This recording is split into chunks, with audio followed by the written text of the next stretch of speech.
He glared, and then he turned his back and strode down the long room. I nearly had to run to keep up. As soon as he turned the corner into a short hallway, he spun around to face me.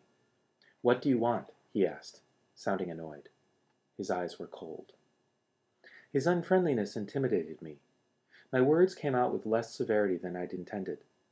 "You owe me an explanation," I reminded him. "I saved your life. I don't owe you anything."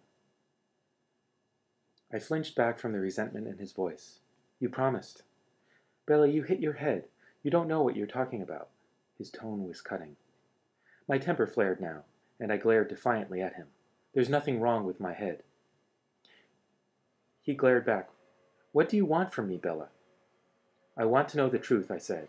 "I want to know why I'm lying for you." "What do you think happened?" he snapped. It came out in a rush. "All I know is that you weren't anywhere near me. Tyler didn't see you either, so don't tell me I hit my head too hard. The van was going to crush us both, and it didn't, and your hands left dents in the side of it, and you left a dent in the other car, and you're not hurt at all, and the van should have smashed my legs, but you were holding it up." I could hear how crazy it sounded, and I couldn't continue. I was so mad I could feel the tears coming. I tried to force them back by grinding my teeth together. He was staring at me incredulously, but his face was tense, defensive. "You think I lifted a van off you?" His tone questioned my sanity, but it only made me more suspicious. It was like a perfectly delivered line by a skilled actor. I merely nodded once, jaw tight. "Nobody will believe that, you know." His voice held an edge of derision now. "I'm not going to tell anybody." I said each word slowly, carefully, controlling my anger. Surprise flitted across his face. "Then why does it matter?" "It matters to me," I insisted. "I don't like to lie, so there'd better be a good reason why I'm doing it." "Can't you just thank me and get over it?"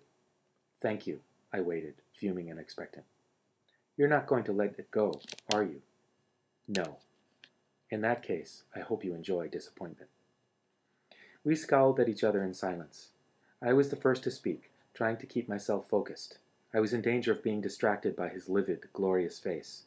It was like trying to stare down a destroying angel. "Why did you even bother?" I asked frigidly. He paused, and for a brief moment his stunning face was unexpectedly vulnerable. "I don't know," he whispered. And then he turned his back on me and walked away. I was so angry it took me a few minutes until I could move.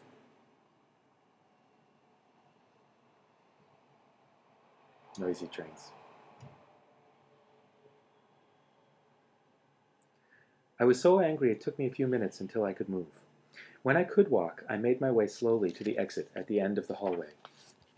The waiting room was more pleasant than I'd feared.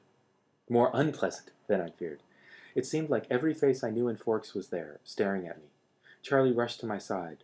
I put up my hands. "There's nothing wrong with me," I assured him sullenly. I was still aggravated, not in the mood for chit-chat. "What did the doctor say?" "Dr. Cullen saw me, and he said I was fine and I could go home." I sighed. Mike and Jessica and Eric were all there, beginning to converge on us. "Let's go," I urged. Charlie put one arm behind my back, not quite touching me, and led me to the glass doors of the exit. I waved sheepishly at my friends, hoping to convey that they didn't need to worry anymore. It was a huge relief, the first time I'd ever felt that way, to get into the cruiser. We drove in silence. I was so wrapped up in my thoughts that I barely knew Charlie was there. I was positive that Edward's defensive behavior in the hall was a confirmation of the bizarre things I still could hardly believe I'd witnessed. When we got to the house, Charlie finally spoke. You'll need to call Renee." He hung his head guilty. I was appalled. "You told Mom?" "Sorry." I slammed the cruiser's door a little harder than necessary on my way out. My mom was in hysterics, of course. I had to tell her I felt fine at least 30 times before she would calm down. She begged me to come home, forgetting the fact that home was empty at the moment. But her pleas were easier to resist than I would have thought. I was consumed by the mystery Edward presented, and more than a little obsessed by Edward himself. Stupid, stupid, stupid. I was as eager to escape Forks as I should be, as any normal, sane person would be. And the train rolls by. Okay. I decided I might as well go to bed early that night. Charlie continued to watch me anxiously, and it was getting on my nerves.